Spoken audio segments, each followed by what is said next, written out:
Let's talk all about AI in business. It's hosted by Brett Muller.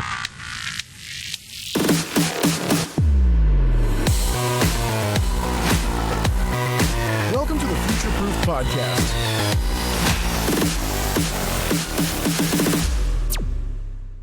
Hi, and welcome to the latest episode of the Future Proof Podcast. I'm your host, Brett Muller. I'm joined today by Anuj Gupta from Gradient Advisors. Anuj, thank you for spending the time with us. Thank you so much, Brent, for having me, and thank you so much for hosting this entire podcast.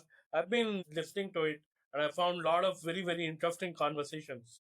Oh, well, thank you very much. I hope we can even make that easier on your life going forward. We're about to roll out our Insights newsletter just to make it to where you can get to things faster. But Anuj, let's talk about you. Let's talk about your career journey, the things you've been involved in leading up to Gradient. Yeah, so my journey is a crisscross across academia and industry. I did my undergrad, worked for a couple of years. That's when I got very bored and decided to do my master's. This was in theoretical computer science. Spent a lot of time in working on what computers cannot do, proving lower bounds, impossibility proofs. Towards the end of this journey, a friend introduced me to a bunch of theorems in machine learning. This was back in 2009 when AI wasn't the madness it is today.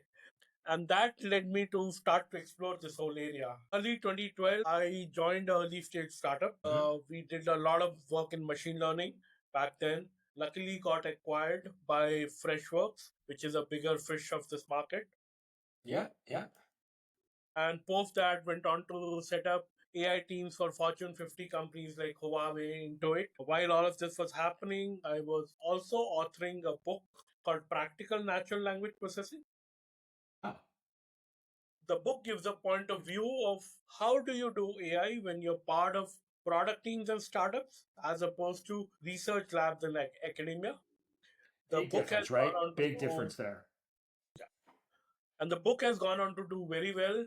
Already translated in 5 languages, more than 270 citations endorsed by top people coming from Carnegie Mellon, UCSG, DeepMind, Google AI, product teams like Spotify, Meta, Airbnb, and many more.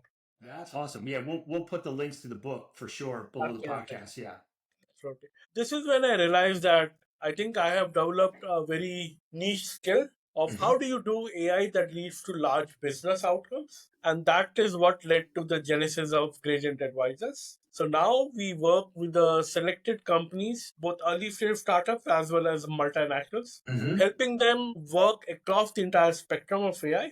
But most importantly, not just stop at building models, but then how do you take it forward to lead to large business scales? So we are one of those who are razor focused on business outcomes because we believe that you can do any amount of crazy AI. Yeah. But unless you move the needle, you will not get the interest of the business leaders reckoning. Agreed. And that's the most important aspect for us. Wow. Yeah, I couldn't agree with you more. Right. It's really good insight. And you know what, Anuj? A lot of people, a lot of founders and CEOs are struggling with how, where to implement AI. And a lot of them jump right to, look, we do too. We offer an AI readiness assessment, right? Lots of companies do that. But what you're talking about is a much more thoughtful approach to where does it move the needle, right? You know that if you do an AI assessment, right, you can easily find efficiencies where you can free people's time up. But what you're talking about on the product side or on the business focus side is where do we put it to move the needle for the company from a revenue standpoint? And that is a whole different conversation. Yes, absolutely, Brent, right? So we rather say that there are 4 stages: building an AI model, building an AI system, building an AI product, and then building the business of AI. And these are 4 very different pieces. Absolutely. And unless you crack all 4, you're not going to see return on investments. And we all know you can build the most jazziest technologies, Right. but any organization, unless you're part of academia, unless you're part of research lab, they are heavily focused on business outcomes. Once you give them that, they will come back to you again and again and again. And that's the most important lesson that I think I have learned in my journey. And listen, I love that you broke it down that way. So are you working backwards? Are you working in pillar 4 mostly, or pillar 3 and 4? So we actually work from pillar 1 to pillar 4. Okay. But we always start by saying, okay, as an organization, what are your goals? Where do you want to get to? And then start to think backward from there how AI can be integrated or how AI can be used to achieve some of these goals. That's one thought process. Right. The second thought process is a more forward thought process, which is opposite of this. What are three most disruptive ideas in the space that your organization is working on? So if two young kids were to start a YC company in this area, what would they be working on? And that's how we think of the disruption side of it. Because another thing that, Brent, we have seen is that a lot of people are using AI in the wrong use cases. Yeah, So elaborate on customer that. support, trying to optimization emails, and all of this is important. I'm not debating that. Right. But this will But only it's improve, small moving of the needle. Yes. and this will only improve the bottom line. But then what are those things that you are doing to think and improve the top line? For the analogy that I give to all founders and CXOs that we work with is when internet came in late 90s, early 2000s, Brent, most organizations saw internet as a channel of distribution. There is this handful of companies that saw internet as the business itself. And it is this small 1% that went on to rule the next 25 years of the business. The Googles, the Facebooks, the Amazons of the world. AI is very similar. You're exactly right about that. So the most important thing about AI is the CEO has to start asking this question. If I were to reinvent my entire business in the light of this, what would that look like? And the companies that are asking these questions are the ones that are making the greatest progress, right? If you look at Disney versus Netflix, they're both content creation and content distribution. Right. But Netflix, because of its AI first approach, is absolutely going bonkers as opposed to the Disneys of the world. And you can pick any area, you will find companies, right? Look at pharma, right? We all know drug discovery is a multi-billion dollar 20, 30-year game, every single drug. Now, you can do chatbots, you can do all of that in pharma also, but people are going after the biggest thing. Hey, can I use AI to predict the compounds that are most likely to solve a given disease? Yes. Now, that is such a huge problem that even if you make a 5% dent, you're talking of a couple of billions of dollars. Yeah, I was going to say billions of dollars. Exactly. So AI has this very nuanced aspect whereby it's a very potent technology, but unfortunately, a lot of organizations are applying it in a very wrong way. Starting from the problems itself. The second problem with AI today is that most organizations have been driven by this model first narrative. So the image that we give to CXOs is that imagine you're trying to run up a staircase, and at the end of the staircase, there is this large reward. But you're taking the leap based on the handle, which is all about the model. But then there are steps in the staircase, which is, are you solving the right problem? Do you have the right data strategy? Do you have the right talent for it? Do you have the right processes for it? Right? For the open AIs of the world, this model first works because they are advancing the AI itself. Right. Right. For them, this is great. But for a large number of enterprises that are not in that game, it does not make any sense. And which is why we work across the spectrum. And I think that's one of the biggest reasons we are able to get to large outcomes. I totally agree. Totally agree. So when you're working with clients now, right? Is that what you come in and talk to them about right away, and you walk them through that? Because I would imagine in the 4 pillars, right? There's places for each, but where you're really going to move the needle, there's one really, I mean, the easiest one, right, on the top line is to put it into your product. But really, if you really want to really move the needle in a big way, it's pillar 4 and being the business of AI. Yes. But in order to get to 4, you have to go through 1, 2, and 3. There is no Right. doing away with that. And that's what I was going to ask you. To get to 4, how do you get there? Yeah. So, Brent, we typically come in by looking at the ask that we have been given. Different companies, depending on where they are in their AI journey, have different asks. There are those that are very, very early and are very candid in saying that we have no ideas, we have no understanding. Can you come and help us? Mm-hmm. So for them, it all starts by saying, okay, let's put together a good AI strategy for you. Let us come in and help you identify some good use cases and start working with them. There are companies also on the spectrum that have been doing AI for 8, 10 years. And some of the Yep. asks that we get from there is we are not able to figure out how should we organize our AI team.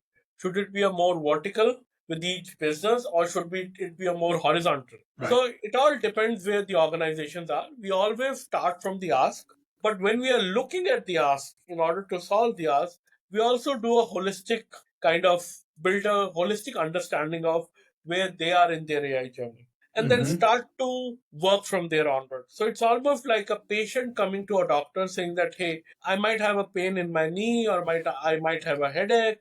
We Right. start from there, but in our analysis, depending on what we find, we present our findings, we try and bring the CXO team on board, and then start working from there onwards. Right. Right. And I couldn't agree more. I mean, there has to be a starting point, but the starting point is understanding their goals and where they're at in their AI journey. That's the best you can hope for, and then build a roadmap of how to get them from pillar 1 to 2 to 3 to 4. But if you don't work backwards in your thought process, right? And correct me if I'm wrong here, right? Is begin with the end in mind, right? So how do you one of the things I would hope that you're challenging, because again, I'm starting to think, I love that you asked that question. What if you had a young kid coming in, what would they build, right, in your industry? And with all the technology available today, or, and coming up with those three most disruptive ideas probably centers you more on that AI strategy that you're going to implement, right?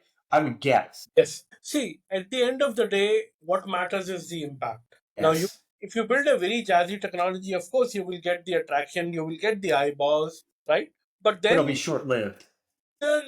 either you be in the league of the deep minds and the open AIs of the world, Mm-hmm. or you are trying to make a business impact, because sustenance of a project or an effort is dependent on how convinced the leaders at the top are in terms of the ROI. Otherwise, this is just a hackathon whose outcome is a model, Yes. and the model will go on a shelf as a certificate. So it is important to know in which lane you are. And if you're in the second lane, then it's always crucial to start backwards. Yeah. Yeah. I agree. I agree. So tell me, I mean, you've been involved in this AI space longer than most. So tell me, as you look across the industries you're involved in, and really just in general, what do you see the change, right, leading up to 2022 when we launched ChatGPT? Because what most people don't understand, founders really are especially if they're listening to my podcast or any in the AI sector, is that there's been companies that have been using AI for 20 years, 10 years, 8 years, right? They just didn't call it that. But now we're in a fast adoption phase, right? So what are you seeing in the industry and where do you see it going? So I think one of the biggest impacts that the ChatGPT had, the ChatGPT moment, was one, you don't have to go and convince any leader today, be it be Right. an organization or be it be a country. I mean, we've already seen how France recently took a leader's position in hosting an AI conference where the prime minister personally came, addressed, met scientists, and had those discussions. When was the Yeah. last time you had the heads of countries involved so much in a technology? Yeah. Well, like hardly ever. Yeah. So today you don't have to go and convince any CXO about the potential of AI. So that's one thing I would say. Right? Two, what has happened is that to build the early versions of the system brand, you don't need an AI team today. A smart business leader and a smart product leader can come together with one or two engineers and do enough prompt engineering and APIs to Yeah. assemble a system that you can take it to the market and demo. It may not be a production grade system, that's a separate question, but very Yeah. quickly you can take it to the market, and then once you have something to demo, you can get very active feedback. So you Yeah. can test the market acceptance and the market's verdict on it very quickly. Yeah.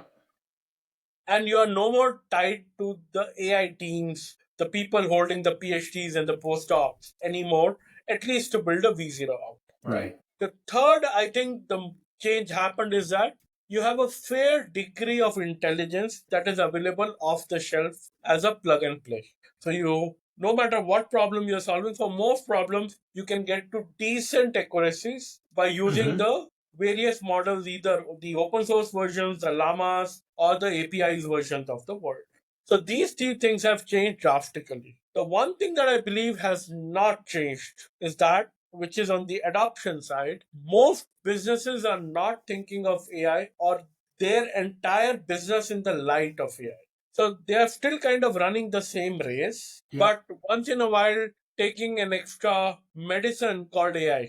Okay, let's bake a AI here, let's bake a AI here. So Yep. that I kind see of, it with my clients. Yep. so it's almost like a additional drink that you have that keeps you giving an extra kick while you're running Yeah. the same race. But I think the real magic is happening where either inside the companies or a couple of smart kids sitting in a corner of the world are completely reimagining certain businesses. Yeah. And that is where I think the biggest disruptions are going to come from. I totally agree with you. I totally, yeah. And you've said it more succinctly. I've been trying to articulate it kind of what you said in pieces, but you've laid it out in a very clear, concise way. And I love that, Anuj. So tell me where you think, right? So the disruptors are coming for sure, right? Like we Yes. know, like in every industry, disruptors are coming. And so if you had advice for, somebody in any industry, right? A founder and a CEO that's listening to this, what would you tell them today, right? Of how to go about this? So, advantage the large companies have today, Brent, is that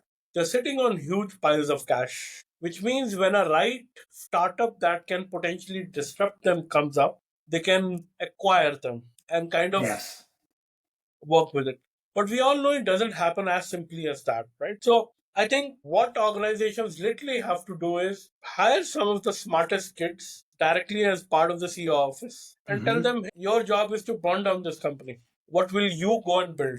Right? Now, either you build it internally.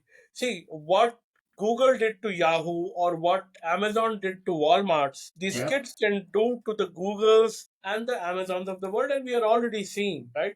The way the GPTs, the perplexities are challenging the Googles of the world.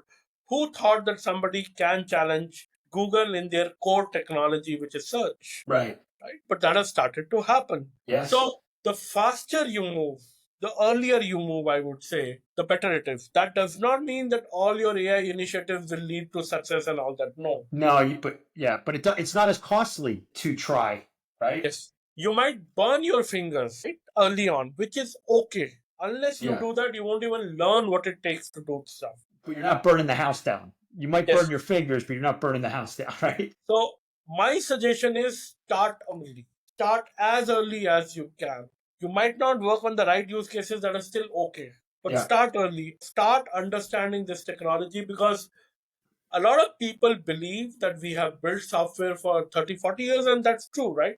We as mankind have mastered the art of building software. But all that software has mostly been deterministic. Now we are dealing with the probabilistic software. Right. While this is just a one word change, whether you like it or not, this completely changes all the playbooks that we have written so far. Agreed. Agreed. At the same time, keep a very good eye in what is happening in the market. If you are a large company, if you have a vertical that's called mergers and acquisitions and all of that, have some smart person lead it. Make Yeah. sure you're keeping tab of the startups that are most likely to challenge you. If possible, fund them. The Oh early you yeah. can get in, the early you can catch them, the better it will be. And I think the best example of Brent, this is if you look at Satya Nadella at Microsoft, right? If you look at how he has operated in the last 2 years, it almost appears that he has given up running of Microsoft to the other people. He is focused on just one thing: bring the best in class talent in AI to Microsoft. Yeah. Be it be Mustafa, be it be Sam Altman.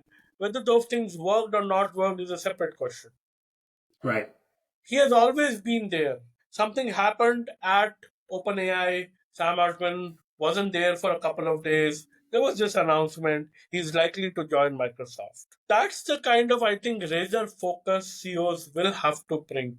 The larger your organization, I think you will have to look at AI that much more closely, seriously, and personally. You can't say, hey, I will let my CTO or my CIO or somebody XYZ in my team look at it. No, I don't think so. I agree with you. I love both of those ideas are phenomenal, right? Yeah, yeah. And to me, that's the only way that you get ahead of this and position yourself in a way in which you can take advantage. Because you're right, this is not going to. I tell everybody, and I want to get your thoughts and news. I tell everybody that listens or has been a guest on here that this is not the cloud.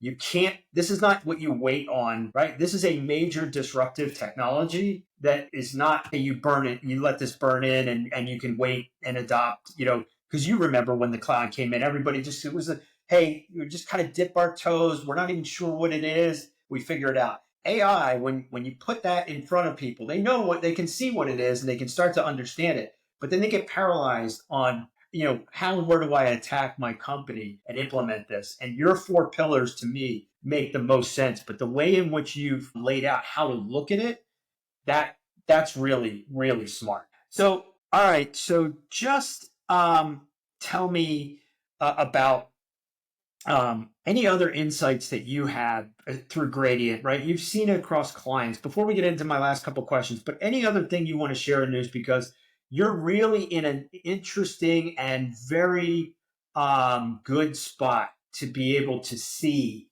and have that maybe 30, like I always say, consultants fly in a helicopter 30,000 feet above, right? They can see everything. But when you're in there, you kind of best of both worlds. You're in with the clients, you're seeing some of their challenges. What else can you share? So, if you look at both large IT services organizations as well as some of the biggest consulting companies, you'll find them generally they are struggling themselves with AI. Yeah. Now the problem is a lot of people believe that AI is plug and play, right? But I Not always true. tell them try and attach a turbo engine to a cycle. It does not become a Formula One. If you want to build a Formula One racing car, you need to design the chassis, the tires, every aspect of it from first principles. So while in AI you have to get in early, at the same time you have to be very patient in terms of the outcomes and making it work. It is not one of those softwares that you plug and suddenly your system is intelligent, right? As a POC, you can using the chat GPTs and the answer anthropics of the world, you can get started.